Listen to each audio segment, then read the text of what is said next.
Kumusta mga idol, at isang panibagong adventure na naman ang ating mapapanood. Kaya samahan niyo ko at panoorin kung ano-ano mga nahuhuli namin sa dive namin ito. At syempre, kung bago ka pa lang po sa channel na ito, huwag niyo po sana kalimutang mag-subscribe at pahit na rin ang bell button para lagi kayong ma-update sa mga video nating ilalabas at mapapanood din ang mga adventure na ating ginagawa. So, let's go! Maraming salamat.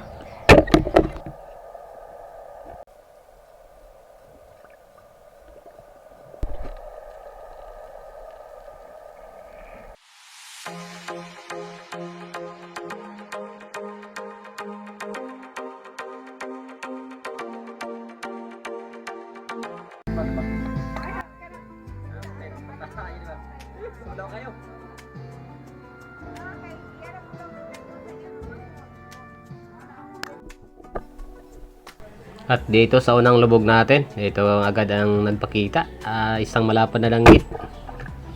Sapol. Ito yung area or spot na kung saan marami tayong nahuhuling mga danggit dati nung mga nakarang dive natin dito. So dinaanan muli natin itong area na ito. At ito na nga, mayroon nagsample na danggit. At sa next drop natin, timbungan naman yung nagpakita. Andito pala tayo nag-dive sa tapat ng sabang.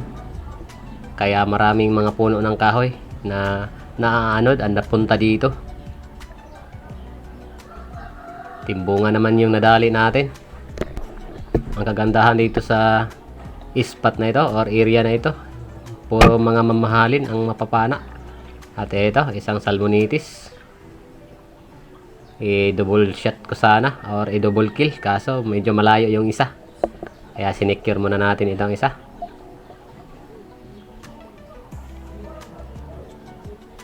Bali sa dive na ito o sa dito banda, ako na lang yung naiwan.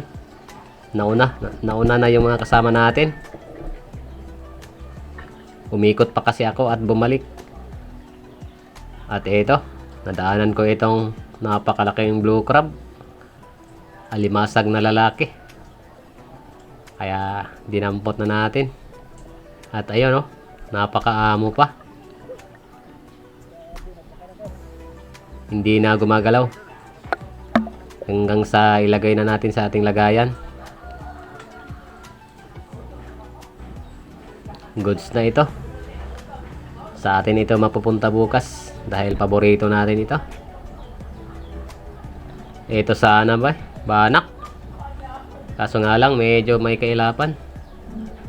Pangatlong banak ko na yung nakita or tinarget, kaso sablay yung unang dalawa at saka yung isa naman hindi natin napana.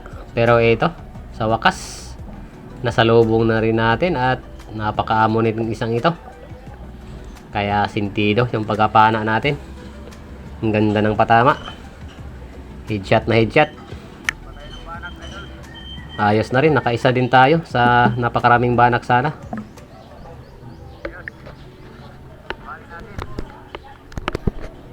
Ang target natin dito sa mga nahuli natin huli tayo ng mga pambenta. So ito lang yung target natin na pangulam, mga alimasag. Pero yung mga timbungan at iba pa pangbenta natin. Ito, pangalawang blue carb natin, babae naman ito, at saka walang itlog, kaya kinuha ko na. May pangdagdag na tayo doon sa naunang huli natin. Ito sanang napakalaki. Ayun, medyo nasa distansya pa ako, kaya malabo sa camera. Napakalaking barakuda sana. Siguro nasa mga 3 kilo na yun. Kaso lang, medyo nag-alangan din ako sa pagpana dahil sobrang laki na.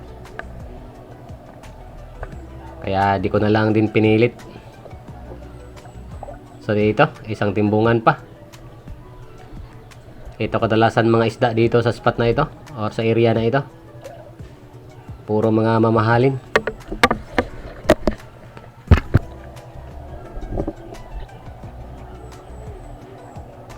At sa next drop natin, timbungan ulit.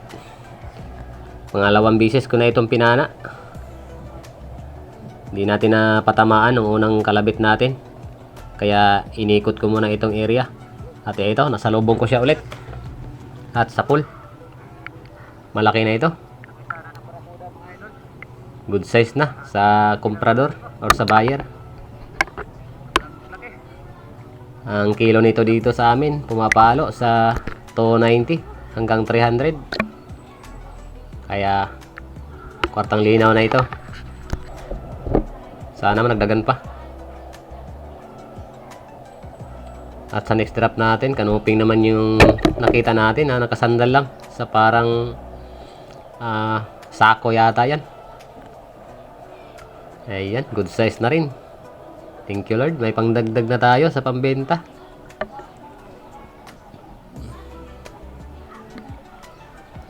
Yung mga kasama ko, tuloy-tuloy lang sa paglangay kasi napakalabo kasi ng dinaanan namin yung spot na ito.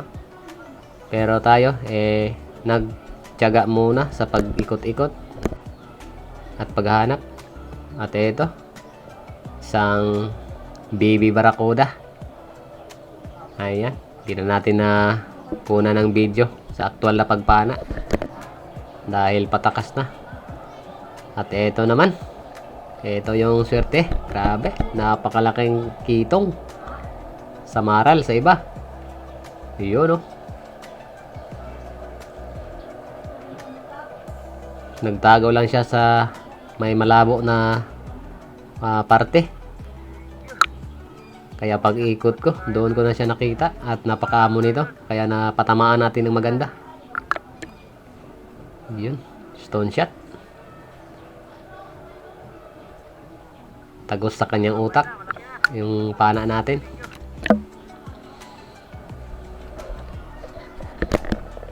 Ito ay secure na ang pambenta natin. Magkapresyo lang sila ng timbungan. So ito, another blue crab ulit. Babae ulit, saka isa lang yung sipit. Kampante ako sa pagdakot sa kanya dahil isa lang yung sipit. Pero hindi ko akalain, agresibo pala ang isang ito at matapang. Ayun, oh, kinagat yung daliri natin. Grabe. Siyempre, gaganti tayo. Kinagat ko rin yung sipit niya. Ayan, natanggal. So, shout out tayo mga idol. FG Fishing Adventure, Pin Expert, Mayot Adventure, idol. Rosana Villahermosa, Fishing and Cooking with Lakay. Salamat sa inyo at Waray Vlog. Maraming salamat.